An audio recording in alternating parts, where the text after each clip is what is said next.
Вчера шли 35 километров. После этого, когда мы дошли, я просто тихонечко упала на кровать и лежала аж не до 6, а аж до 7 утра. Небывалое событие, потому что я в 5:30 проснулась, посмотрела, так вот, вставать некому.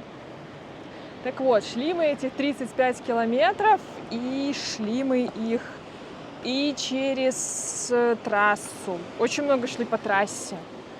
Шли вдоль океана, шли даже через небольшую горку, целых набрали где-то, может, метров 200. Вот. Но в чем проблема? В том, что стало очень жарко. Очень жарко и очень тяжело подниматься на все эти горы. И ветра этого спасительного немного. Вот. И только так. А так вообще классно, супер. Вот офигительный маршрут. Короткий рассказ про номер, где мы ночевали сегодня ночью. Такой крошечный номерок. Из удобств только вот там отдельная комнатка, в которой есть такая душ, туалет, биде. Жалко, не передают камеру, но здесь был божественный запах какой-то химической фигни. Мы полночи спать не могли. А вот тут вот находится окно, из которого дико пахнет тоже какой-то фигней и тянет влагой. У меня шмотки висели возле окна, и я думал, что они проветрятся. С утра они были все реально мокрые. Спальники спасли. Идем. Все, мы вышли, наконец-таки, в 7 утра. Сергей закрывает свой отель, чтобы, потом, в общем-то, передает ключи ключнице. А он не лезет. Все забрали.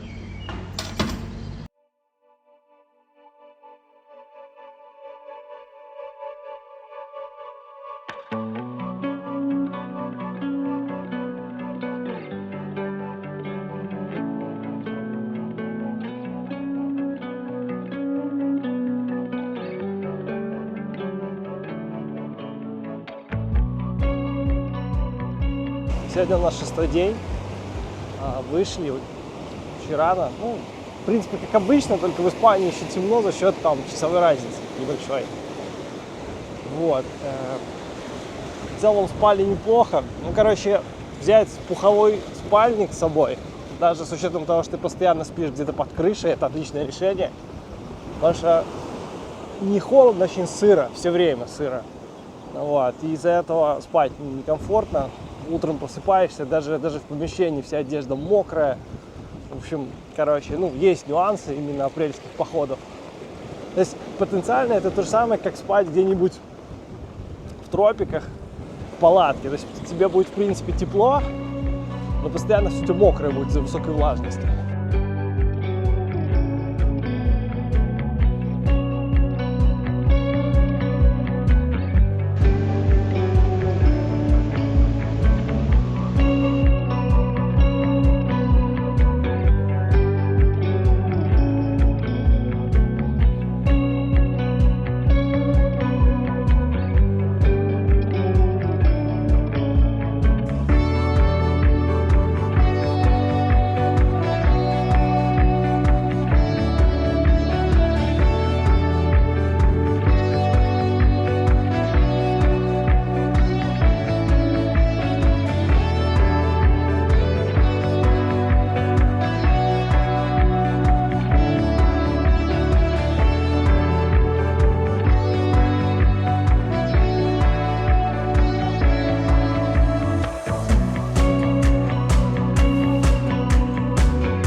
сняли хостел, заходим в хостел.